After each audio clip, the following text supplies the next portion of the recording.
আছেন সবাই? আশা করি সবাই খুব ভালো আছেন। সেইনা হেসেলে আপনাদের সবাইকে স্বাগত। আজ বানাবো ভেজিটেবল চপ। আর শীতকালের তাজা সবজি দিয়ে কিন্তু ভেজিটেবল চপ দারুণ লাগে। এখানে আমি ভেজিটেবল চপ বানানোর জন্য দুটো গাজর আর একটা বড় সাইজের বিট কিন্তু কুড়ে নিয়েছি। আর বিনসটাকে একদম কুচিয়ে নিয়েছি, মটরশুঁটি নিয়েছি, একটু কিশমিশ নিয়েছি। আর আমি আলু কিন্তু আগে সেদ্ধ করে নিয়েছি। এবার একটা ভাজা মশলা বানাবো চপের জন্য। তার জন্য আমি এখানটায় নিয়ে নিয়েছি 3টে এলাচ, দুটো দালচিনি টুকরো, আর নিয়ে নিয়েছি 1 চামচ ধনে, 1 চামচ জিরে, 1 চামচ মৌরি আর একটা শুকনো লঙ্কা। ওটা আমি বেশ হালকা করে ভেজে গুঁড়ো করে নেব। এবার কড়াইয়ে আমি সাদা তেল নিয়েছি, দিয়ে দিয়েছি ফোড়ন হিসাবে কালো জিরে আর একটা বড় সাইজের পেঁয়াজ একদম কুচিয়ে দিয়ে দিয়েছি। পেঁয়াজটা হালকা ভাজা হয়ে গেলে আমি এখানে 1.5 চামচ মতো দিয়ে দিলাম আমি আদা, রসুন আর কাঁচা লঙ্কা বাটা। এবার এখানে কাঁচা দেওয়ার পরে আমি এবার যোগ করে দিচ্ছি এখানে লবণ, হলুদ আর দিয়ে দিচ্ছি আমি পরিমাণ মতো ধনে গুঁড়ো, জিরে গুঁড়ো। লঙ্কা গুঁড়ো আমি এখানে দেবো না, যেহেতু কাঁচা লঙ্কা আমি বাটা দিয়েছি। এবার আমি যে সবজিগুলো রেখেছিলাম কুড়ে, সেইগুলো সব সবজিগুলোই আমি এর মধ্যে দিয়ে দিচ্ছি। মশলার সঙ্গে সবজিগুলোকে আমি বেশ ভালোভাবে এইভাবে ভেজে নেব। সবজি থেকে একটু জল ছাড়বে, তাই আমি একটু গ্যাসের আঁচটা সিম করে এটা একটু ঢাকা দিয়ে দেবো। সবজির জলটা যাতে শুকিয়ে যায় আর সেদ্ধ হয়ে যায়। প্রায় 2-3 মিনিট এটা রাখার পরে আবার দেখুন আমার সবজিটা তো সেদ্ধ হয়ে গেছে, জলটাও শুকিয়ে গেছে।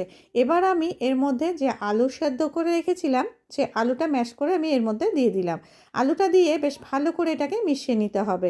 বেশ একটু হালকা করে ভেজে ভেজে নিলে ভাজাটা হয়ে আসলে তারপরে আমি নামানোর আগে এর মধ্যে দিয়ে দিলাম কিশমিশ আর যে ভাজা মশলাটা গুঁড়ো করে রেখেছিলাম সেটা 1 চামচ ভাজা মশলা দিয়ে দিলাম।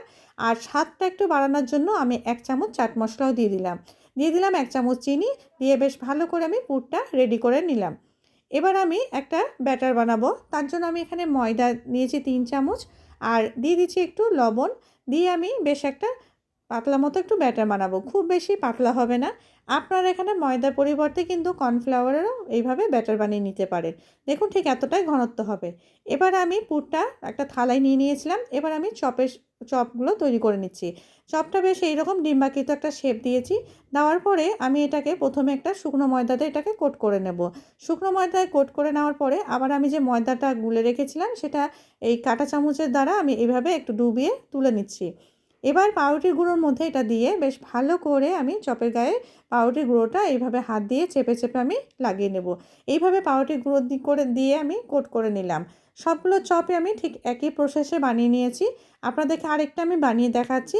দেখুন এইভাবে লম্বাকৃত করে একটু ডিম্বাকৃত চপের শেপ করে শুকনো ময়দায় আগে কোট করে নেবেন।